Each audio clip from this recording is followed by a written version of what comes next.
gram. Wow. Nature say undo 1 kg cra. Nature say undo 1 kg cra. You to me as low as 800 gram na there. Na is I say a bottle nke 1 bi.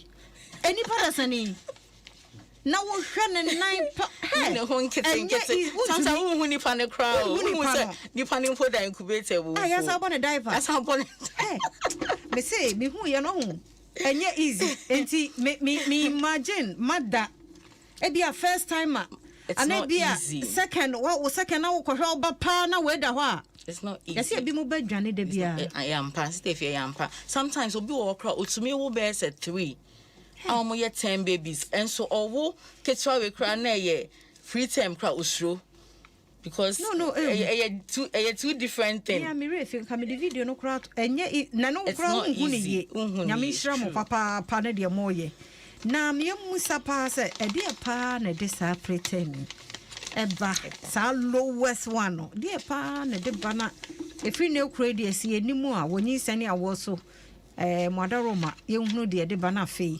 everybody hu obi amobone ye hu 9 months ne pepepe na sa below 22 what there ish am what dey na dey sa preterm never me pacho ye ka say the actual cause of preterm no ye ni actual cause to say maybe ye ka so obi anya malaria because entonton na malaria no nanso ye wo risk factors and ye may be a contribute to preterm delivery no ahan na me bobo so enwumbe na ja ye nyina ye tie na ye dey ahwe ba bia and one before we bobo so on madofo ya ba Facebook nti mama enchia wo mo na Opon Charles e wo ha say baby you are welcome ye da say no heneba Albert ejei echia ye Blinks GH good evening Mrs. Maclone mama Ness first I'm the first here ye da say papa is legal no share ye free ye da say Black Kaiser I'm Sylvester watching you live from Bremen Esikuma.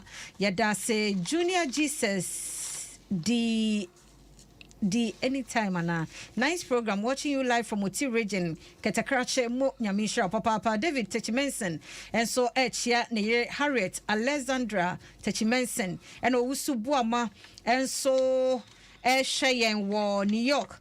Thanks for the update. Yada se Muhammad Ibrahim Al-Hassan Chiaye wonso Nyamisha Florence Bwediwa Omane Chiaye Clement Manu and so old Ashoman and Oshe Nyamisha Peli Yom and so share Japan wo voter region o se adwuma na mo ye no Atanga Bernard and so kontina se yada se papa Atanga sa ba ha biem na nana showboy and so ewa na pelim asa ba biemu mayu atiamo odo Emmanuel so akuapem mampo akuapem na ono so ochia kwaku ankra kwaku Thomas and afi piaga nso wa ha Jodonko nso wa ha Gideon Kwasi Hosu Alphabet and so ewa Hasando Poku Jomfo it's a nice program yada master papa mo bani saying Mr. O shema unuanom so ehunu ne akro ne preterm no komo no be ya me de se obia betie bie samotie enua ba ne de no enye betesa na mo wu bie no mo adwane agya ankra no hospital ho no na wana emfa no che say wodi dwane ankasa because wo hu bi dan momo edene momo ya de nyame hira mo nti yenhwe de course anasa niema etimema preterm no eba inti se ne me kan risk factors and niema ye ya ema preterm babies no eba no ye di kan no e kan say multiple pregnancy say omo motanyem na omonyem twins triplets quadruplets no eno no matter what you me my babies name called term that into do baby sometimes I say ye nkwala no because I say now omo the pressure to uterus ne so say no so ba ne sana cervix no uterus ne awodie no aha omo the pressure so ne ba ne sa awodie na no na yes cervix na say akola ne fa no etumi the pressure to ne so wan hwe yi a obehwe na face spontaneously no na akola no anka say pi nti ba ne sa na ye monitor because obi kuta twins na ye fan say ba kun we 2 kilo a na say ba kun so ye 2 kilo just imagine 4 kg the nipa yem enye easy to omo munya multiple pregnancies no they are likely to have preterm deliveries no afen so wa wu bi da no What would preterm done? It's likely, unless maybe and then it's likely say your subsequent ones, no one share yeah, you will still get preterm birth. I think so. That's also no. To say onyem na o smoky cigarettes on no mensa no mensa open for no see no na fe and I say other drugs bia yen trauma na no ma eno so to me e ma akola no enya issues na e say yi na say ono ankasa to me ba afen so your chronic conditions bi wo ha to say hypertension and no your friend pregnancy induced hypertension and no nyem no na no ankasa ba say ye sha and no ya leading cause of preterm babies ni bebre cause painful no to see I know be able to na minya preeclampsia and na minya hypertension na minya BP cause show it's ya leading cause of preterm birth e ba ne sane de no de ye ntwen ho kra e te see ye baby no matter stage a we do bia no e see ye no na ye gye maame no enkwa afen so ye will be to say stressful life events to say domestic violence onyem na wo bo ana say oni obi akoye ntokwa na say bibi no so to me Emma pressure eba baby ni so na and I say even stress and kasa onyem say to me nya rest ohome but e bi wo ho no ma also niema na okoha na okoba wankwa wo ni bi I don't asem no sometimes maybe ono so no ye breadwinner of the family you see those stresses ni nyina so to me affect akola no e man the time so wonyema e bia na ba ko say kura no ba ku kura no na another one be sa na form no be so she no be swane oma enye easy stress alone no etumi de sa niema we nyina eba afen so physical injury to say maybe what's ahwe or painful nam na maybe what's ahwe na netu esi form just imagine it's me experience bi 2015 hobe yes enye easy cry me pabo se me die patre me se patre na me to ani e hode nipa ye pa omuni mo ba bia but we open for what ho no de ho na no mo so mu na ye me call hospital me say rade me say oh me mo bo na de pai bo san easy just imagine so open ho na say kese na wentumi anso ano a ube say no oh ho na say moja tu ana say ube say sensuo na break here na afen so senior no woman kan you say na yes in the cervix ye week obi wo hono ma cervix no bi wo hono ma ye week ye mre enti usually na ya na ye pam omo wa to me pam onye ma na ya pam ho senior kola no embassy but sometimes no cry no sometimes to me bie na obi won say kola ni ndu baabia na e ba enti sa week cervix no any problem with the uterus no and also to me hard drink na sa week cervix no I don't know say a week. Well, sometimes I don't know. And should I genetic? Maybe and there are other issues. Maybe oba bankasa na say maybe unya infections. Be overseer. Sometimes they know to me the same man eba. And infections so contribute to preterm no. So we have urine infections and as a vaginal infection was say STDs no sexually transmitted diseases no we have those ones now and also to me trigger my baby no you know inti niama we and afen so onyem so na we ndidi ya poor nutrition we ndidi ya that means akola no onya hoden inti ade na say mani ebe gina no na obe stay no obe hu na afa die and also why week and I ade bi a friend amniotic fluid and na akola ni demisio na akola ni demu no and also you infected that it's me hard and I infected and also infections it's me cope and I say maybe akola no kra or hono kra maybe otuminya a stress bi na akola na sometimes omunya stress no we na fe man oyo ho onya stress akwa we pa wo show bi yemu anya stress oba wiase na oba so this just says any man no so nya fine sometimes they also feel it because they will go through na nimu no so ko exactly and since amniotic fluid need infected and also to me affected na fe we don't have a choice and we won't say now all of a sudden e case water na break and then insurance start free akola ne ho a it means say nya safe so we need to take the baby out so niama we na e cause preterm delivery. NyinsenNeAwoɔ na utie wa Adom 106.3 FM share live wa Facebook Adom 106.3 nyame nhira mo papa mo amaba ni nyina Sierra Jackson say good job. Yeah, that say. And Aisha Abubakar Siddiq say my role model. You look great tonight. Keep up the good work. Nyame enshround so. And Nidini they say, oh Papa Edin Bonaventure Kwaku Ahin said good job. Keep it up. Yeah, that's say Rosemary Amma Auntie Lina I'm here. Musawaba. Nana meje wa kodie so share wo just so Rosemary Amma the host is funny. Was me funny make experience natural.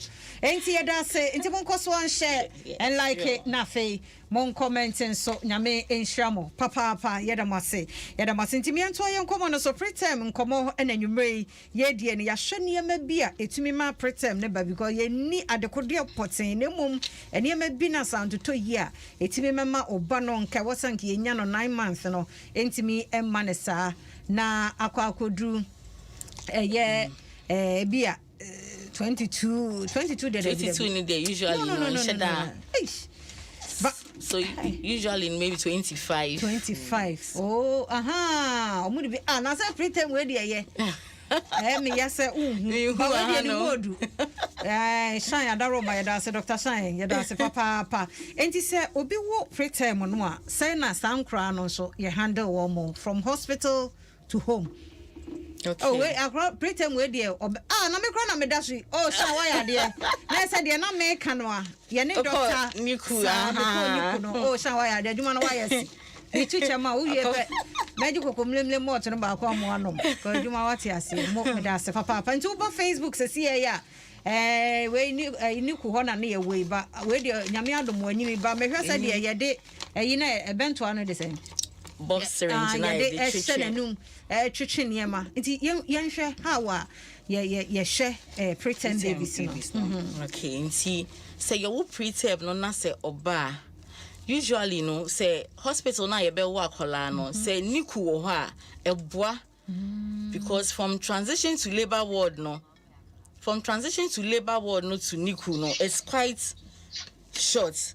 Unlike say maybe you be refer baby na free baby abano enti aba ne sane enya nti ase say you be we preterm bia e maniku ye koka trade neonatal intensive care for ne so na yen so ya boaboa ye ho to receive them enti aba ne sana e no dey straight from labor delivery room wana theater ho no straight and na koto ni incubator mu ni set up bibia say na baby na abano usually na ya care ne the mom ne supportive care because akola no ne home ye ni bibia say oboa no e wo bibia ho enti oba ye de ne to incubator mu ada ne ye be ka say de omo to incubator ne mom heat akola na maba na osa no oni fats ebe produce heat no amanity anytime bia no ma yenyu anything ye nurseum incubator mu no enti through the ma oxygen in farmer near their mom because ni breathing no enye stable ye the system ni nyina bibia ho a enyi ye enti sankwala na ya take time pa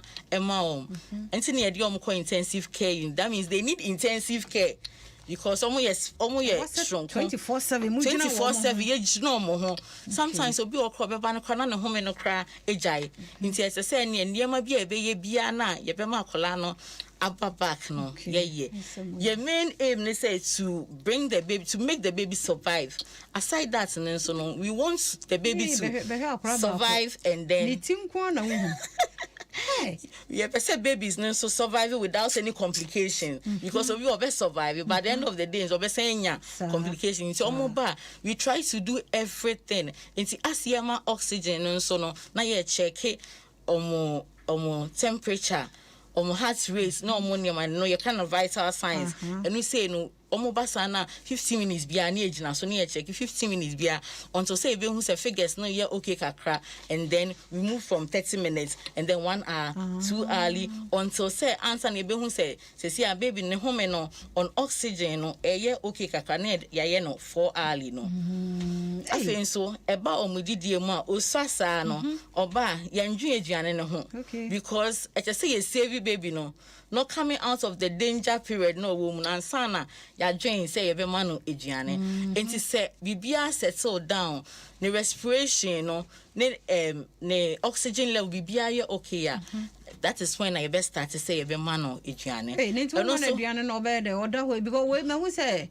and who maybe ne nam na so ne ne ha baby we do shop on ne die papa so sin enti eba ne sa na onye okay enti yen starting ma no e na preterm no so before omo dani kuwa before e be start am eduane no ye pass tube e dey show mo hnim ko pie wo omo yam na ya twen akra wa ba fo na say nsuo no e clear like e very clear water na che say wa ye ready betimi afidi no but o twen mo di kan twen nsuo hwe ansa o be twen say ne yam ne dance definitely fluid ne ma wo ne yam enti o be twen ahwe say bibia ye clear na che say ubetimi start eduane but say o twen na sometimes obe na greenish nsuo fini ne ma ne che say debi still la kola ne nye fine you be start eduane enti say nye sa keke debi ye ne ma ansa bibia wo bia ye wo nyina ye bibia ansa na ya start because o ko start command na wan sha obegwa na ma wo wu ntem nti sa ne ma ni nyina na ye hwe ansa na ya kase okay sesi akola we are ready nti ye be start eduane amano sometimes if you ho no depend weight no enti send your kind no types no baby a fall no and depending how effort I be put so you kitwa cry sometimes obi 2 weeks cry na still or that so that only you save you didn't see so nti enyen any problem na still I monitor ye labs in them kwala ne do mo brepa because I just see ye labs ye be warm na ye warm na o the 110 leads to another until from here no more could be or no my then to ventilate and post and also it's intensive care machine be idea almost so send your bed because and you are giving so a friend a CPAP and also a oxygen machine beer and also you connected the money to call na sometimes over that so na other so chair no say no more respiratory problem near the man not just say mothers no mo bas no be hu sa na at home arel na I say oni ani da so bia but at least ye wo ho a ye nso ye be de ye be encourage you ma ha enti from that time no ye monitoring na fe de ye hu se o ye fine na fe bedru baby na ese start manage ane ne chese sisi ano ne hu ye den but still ye nyi oxygen no we ni free no hu still la it is so was because ono senior system no etie no yen fagidi enye o ma ye yi o gradually so we are working nyina no mo ne madan na wo inside ye o mo ba ho 24/7 oba na onto ho no mo breastfeed time was so na say o ba start so feed and san ye ma o be express e ho no baby business start ya mo de mo no preferred food e de mom ne breast milk anti se wo so start ya man aduane breast milk kwa na mo de mo kwan ye de be yen start aduane bia because those aduane no enye save em as at that time and a breast milk so dey nim say man ho den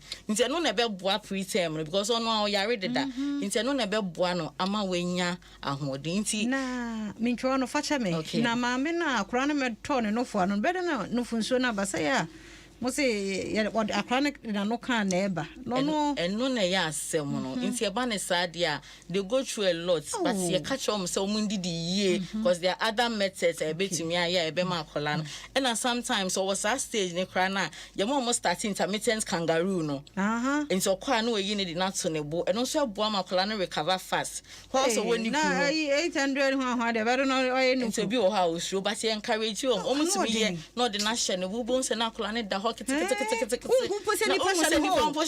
I swear from to ma.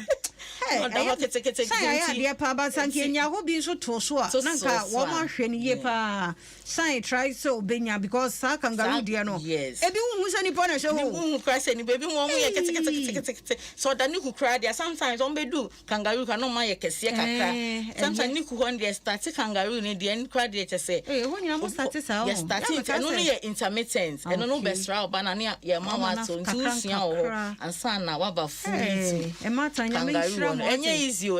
Man, there's no get any even fathers and say, Mamma, yeah, they involve themselves. NyinsenNeAwoɔ kra me say involve your me do o mo na bia baso o ma da romanti na dwumadi aye kra behwe sa nyame hira mo na Michael Esiedu said very educative, well done. Yeah, does say Esther Delakina said very educative program watching from Oyibi. Yamisha Rosemary Auntie Lina, God bless you for your good job.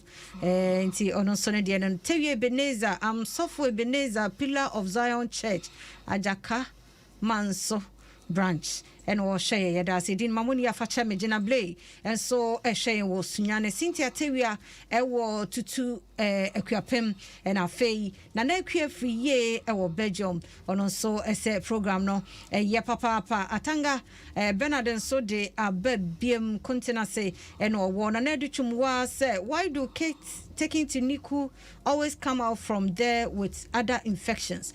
And your first question here, dear mom, to be young my Henrietta Daku has a nice program watching you from Koforidua. Cristiano say what saying say I'm Christiana from Lashibi. I love this program very much. Keep it up. I'm also learning.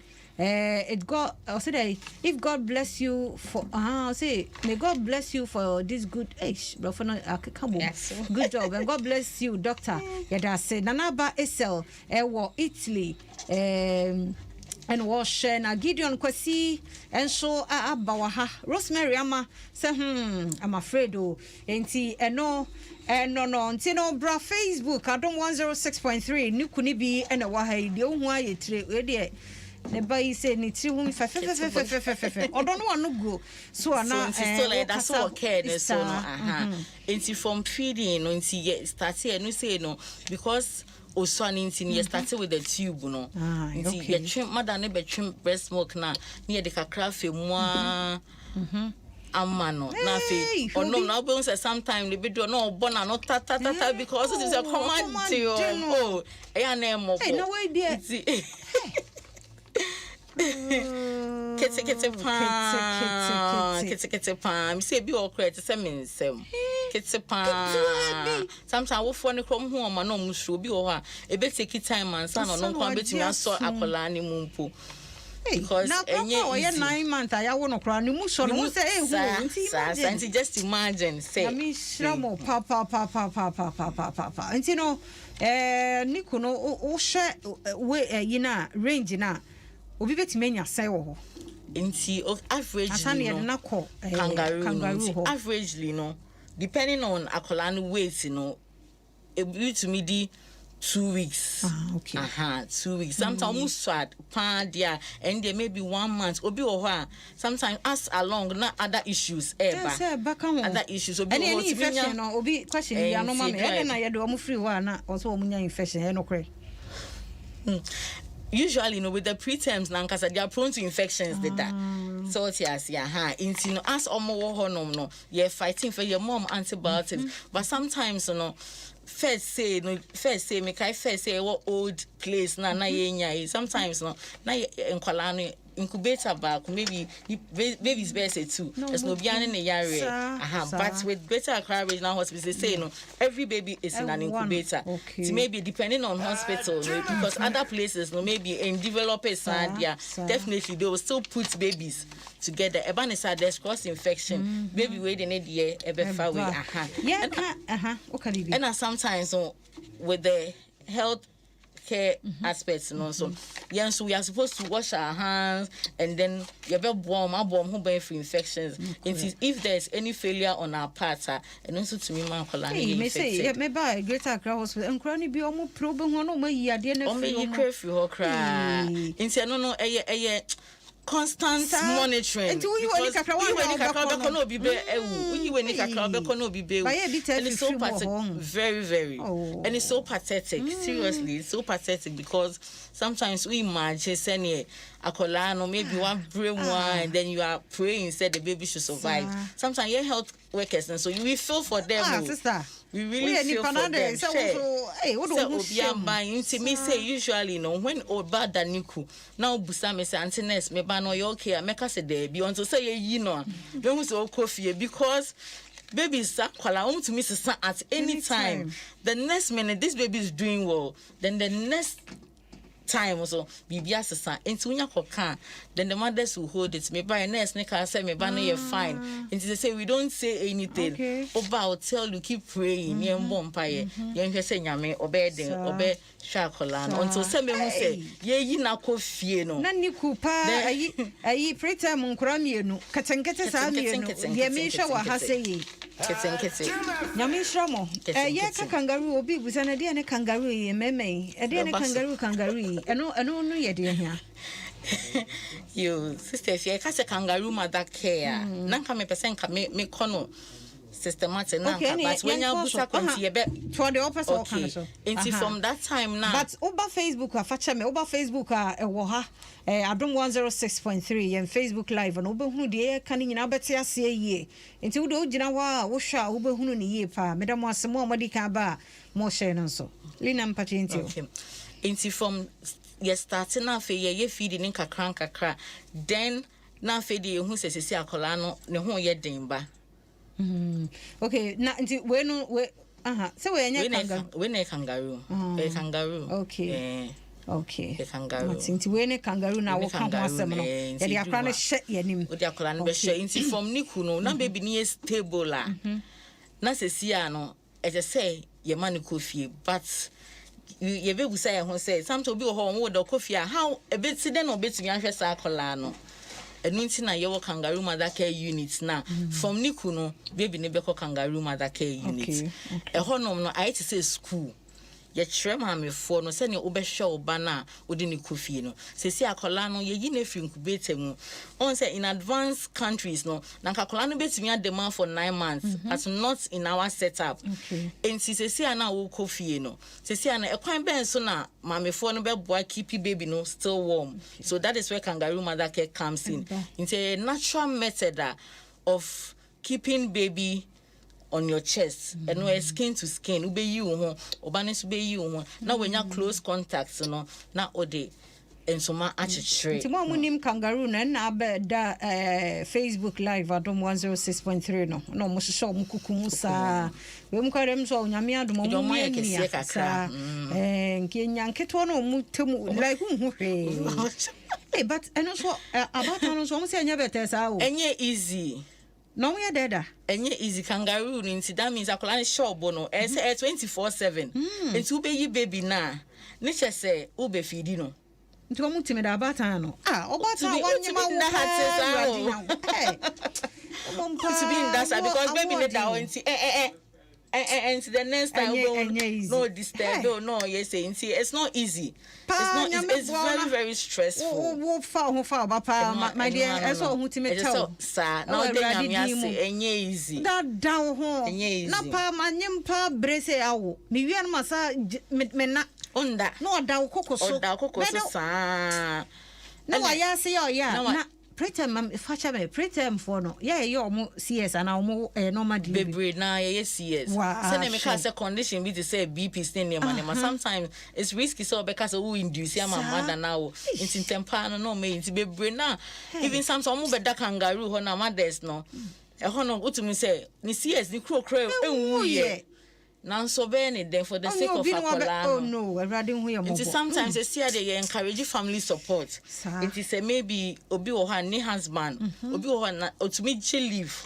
o ejumem mema no say omo ya de pa na ma be support na yire no omo so je show manim ni bi omo je show manim ni bi nti o ya na omo running tense na ye che because obi wo ha mutu pe na mo kwot na efie na oba no kwant me nye. See, it's a say a sure bearman and so and now the bearman we are giving them they are doing so well. The fathers no more but now they are doing well. They are doing well. They are doing more shine about and some mama. It's another kind of kangaroo father care. Kangaroo father care. Yeah, that's it. But yeah, to say upon support, I'm going to be more hospital when you know. Then I may have to say, walk of Yedi and Hoye. I think baby, baby, na troka. If I told more quad, and I'm catch or more, and I'm a coffee, and I'm in ye, na me fan ye a crano, no kunya infection, and I revere. Thank you. Omo kwa senye meka se kankara iti school means every day bia ye money say ye show daily activities sorry obeye okwa show ba no preterm no musu anti enjare om to be pepo mo okay afen so no o meduane die no omo nti say 9 months babies no nti no anytime be an so video as and when no, but we know the time at home. Okay. Because the least a woman accommodate and not just some sugars no air cough from the next minute obey to me a free mo. Inti say 2 hours every 2 hours we have a sorry video. It's a whole on its own. As I saw since I saw just 2 months next year. 3 hours and so 3 hours beer into your church room and then near ma okofi and just so we and just so cold jareno and now corner say bibi children so afraid. Yeah, the numbers mom because in himself sometimes so they be an mammy form with you be mom hygiene. And that's a form of you. Until when you coffee because there be a cry time ye say, but say system nasa. What the 1969 compared 2021. And so Becca so in Venus for no, but yeah, catch on, but say man there's no if you mo yard you'll be a baby beer or frail. Obe France na o ka say me say maybe me no funcio ne emba enti maybe metimi ato aduane ama na say because I say kola ne nso didi enti aso mo yin no so demand ne dorso enti say on say because of stress enti sometimes no funcio no emba enti eba ne sad no de with our advice need to make sure so betimi akopɛ prenan kakra but we don't support it though but at least what the be so kakra whilst you are still giving the breast milk. Okay. So omo no edu 6 months wait me mo aduane normal aduane bi omo growth no ye different kakra. Okay. And usually no onya 6 months now medically no onya 6 months here because you calculate time oba out I calculate time oba wono no and then you dey no age even though say maybe waba out and that is the birthday but odi 1 year we don't celebrate that as 1 year we be celebrate we do 1 year because at 1 year no be who say now bano on starting and say and you get worried. Hey, yes, Niku, babies no growth rates need different from 9 months is slow. Into you catch on so omunya time and mom into 1 year no you start complaining now bano on 90 year but clinically no onya 1 year because maybe I'm sure 2 months. And sana until usually you calculate sa and no kahon and sana you be cast okay Mommy share Facebook now Linda Mensa said I had the same experience with my twins Auntie Lena. May God continue to bless you and the other doctors and nurses at Niku. And Jibu Francis born in Samoa and Nicholas Tevian so said tell me more and yet and Rosemary Amma. And so say I remember my days at KMC and we are here. Auntie Lena will say, Rosemary, so never the baby no. Hey, ne feed the baby. Sorry, feed the baby no. You can't even have enough sleep. God bless you and your team once again. Yeah, that's Papa Franca Jete so say good education you do all. Esther Nate say, hey, God is wonderful. And Faustina Nyamfo say super. Asante Charles, a nice one. Was a nice program. God Almighty bless you, Mrs. Lina Quest Daku. Judith Nakai Nete say Auntie Efia and Lina, God bless you for such program. The doctors and the nurses at Niku are very good. My son has been there before and it wasn't easy. Cry. Amakosia Judith from Sprinters. Yamin Shao. Papa. Say a time Niku. Hey. Already we are mobile. Me phone lines and near Pepe 3 calls 0302216561 0302216562 na your calls be na say afire dey so kra nti ya befa ya calls no but even before mo beba no nti ya kire wo mo sede wo mo ebe keeping kra no e wo fie ti e trouble ni nyina but ebi wo hodo ma na almost stubbornness etimi mo lose babies no na wo bra wa bre santi sometimes e ma ye cry ya be mu bu because upon stress ya fa mu nyina no wo ja ne kofi a enti na say de ye ne say ye creative page ama mothers no odo facha me ma me fa first call odo me mo ajodo ba NyinsenNeAwoɔ so sai bini ubewa fa ba mo nyame nhira papa ma me ntie o person busa doctor say time ben na ubeja isa bakande wu mother care yo ye betra wate nyame nhira medo bye bye me say that means she be wo do nhia bi wo Yesu din mo ate NTV mami fa another call on so 0302216561 odo me mo ajodo ba NyinsenNeAwoɔ so Hello. Okay, Yenhena, Yenfre, Yenfo for front so Emra. Or me mojo ba NyinsenNeAwoɔ so. Obewo afa. That's your domintio. Be ka hye ma me ne che nyame hye mo papa. Omo ya di asa. This me last one and me woni na and no 6 months 2 weeks. Na nyame kwa. Yeah, me see oh yeah, four. But as more money breast Ola no breaky kura nti mente papa. Just offer be facha me wate me da. And mama fa another call and so. Ora me mojo do ba NyinsenNeAwoɔ so. Yeah, no. Pacho minti we. Yo, me kasa fikofo dia. Oh, yentio. Me pacho me midwife ma ba retirement. Na mini akuma ewo bi no ye at that time no 1 kilo baby. Na ye ni incubator awo ye hospital ho. Nti do 3 days pe na doctor yi ye. Nti mami ko trefi. Na se na midwife mami doctor e kan no na nye easy. Nti ne we 29 years. Wow. Oh, why kesi sa for ya omu ya kesi so. Oh, I said every 30 minutes, me feeding 2 cc breast milk. That's it. Papa, okay, mama, last caller. I don't mean what you do, but NyinsenNeAwoɔ so.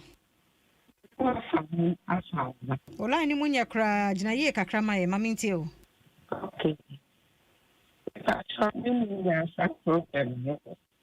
2004. Now we're now 9 months, and so you will not now cry and from him in fact, just like it is upon Chiba. China, a dinner blaming not in share blanket, any a name in that one. Say, let me share my copy mechanic in the 6 year or FS. Wow. Oh, yeah, the Yami Shrow. I've been for another call and so don't be more to over NyinsenNeAwoɔ so. Over what from house. Mammy to your son. No. For the situation. Yeah, well, I know munya kra kasa be a mante. Me say me for the same situation. Na enya is kra almost so when you want Freddie me December ye or on Nancy because me complete member of the madam.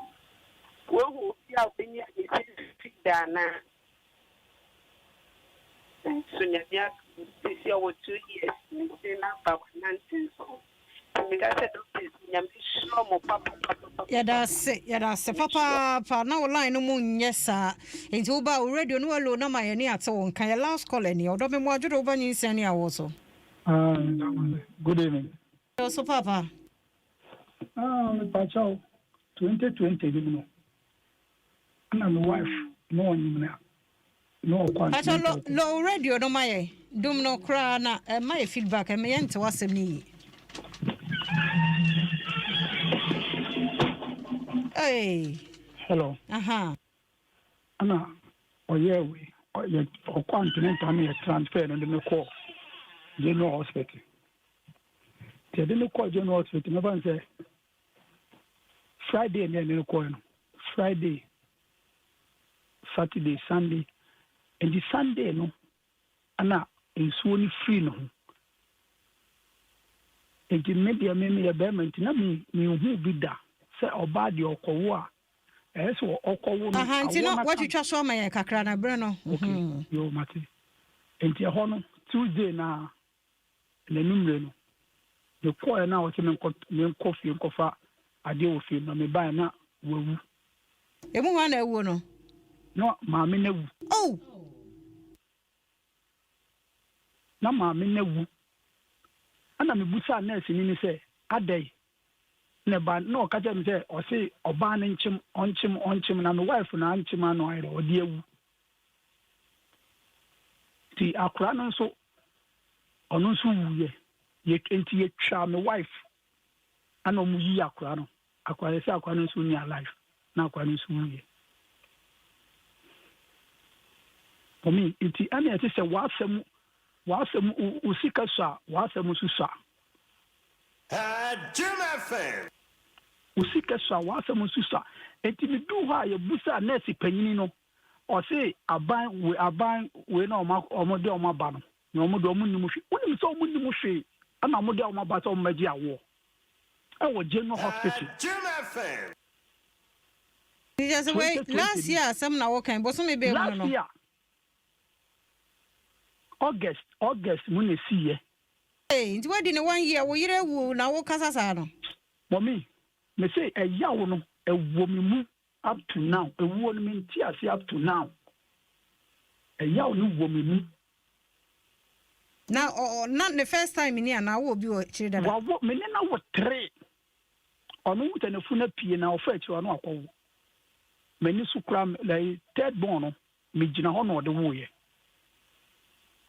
papa ya wate nyanyame en shode wate kafra na me shode na miensa no hwe omu ye no munyini emmeye se de omu amefe so omu ye no wate yo emfa manyame ono pene be hunu ate ase amaye ya da se so do de ebe mu me emfa course ni si ya ono wa be ma de no kra ya reho because nanka ya nkomo yi nanka bia ebe she because ebi mo wo bia onyame adom ebi mo nya 29 ebi mo nya 2 years ni nyina ho na ne de no ni nyina ye yada na ase nti you know ye time na so okay nti question no obi busa question say time be na e be jai kangaroo no ye to time a baby ni benya 2.5 kg ayo na just time obe so 9 months no na fe dey say we jai kangaroo na we treating it say normal 9 months baby no nti no mu kofi omu ntime nya because pass o fie pa dia nti ya encourage because o yen so o fie eboa na dia na wo ka kire fiefo no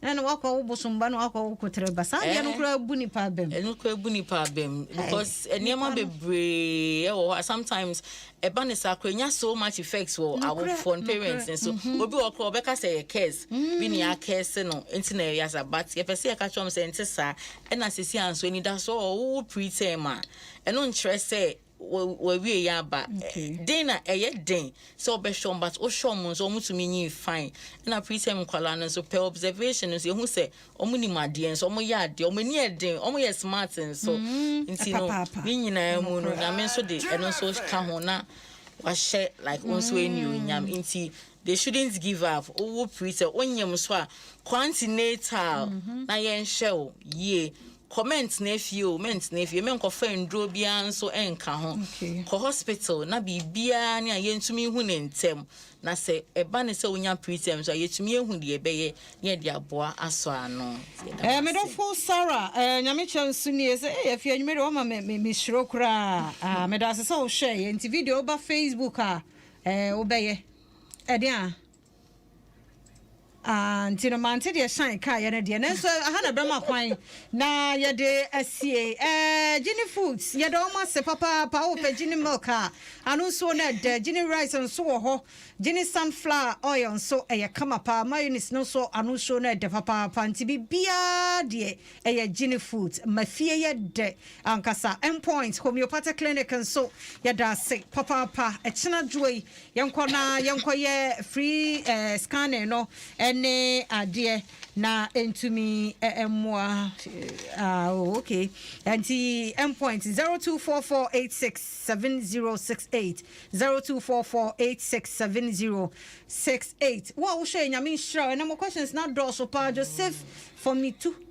Pachabe Christiana Pia Priscilla Boache na Herita enso wa ha Isaac Chumasin so baye ene mu amaka ni nyina nyame fojo na women so wa ha Gloria Lampton so baye na Priscilla Boache Sadiq Daudan so na Angie Bills so eba ha Usua Angela so wo mu na na duchum wa afe Nancy Asochum ampo for Gloria Lampton mu nyina nyankopon hira mu ba ko medofo pa Geraldine Richardson so be share story no nyame hira ma de nyina Lina Yaboaboatin also Nyakopon Shrow. Any assistant PRO Josephine Adom also supporting on point. Yami Shramo, Dr. Shine, Yami Shrow, Jaco, Yami Shrow, and Tunso upon an award, Yami Buona, Yagabi Wanwa, NyinsenNeAwoɔ, you are sorted. As I said, Wana, Yako, anyone, no, Tiado Bia, Nana, who are pretty man. Tasha Davy. Okay. Gase nti anu ano no aha na yedi sie da sane na mkaza o nti aha na bema kwan se da sane nkwane ahoden e wo ho a ye besan ehia medase medin de afia amankwa tamaklo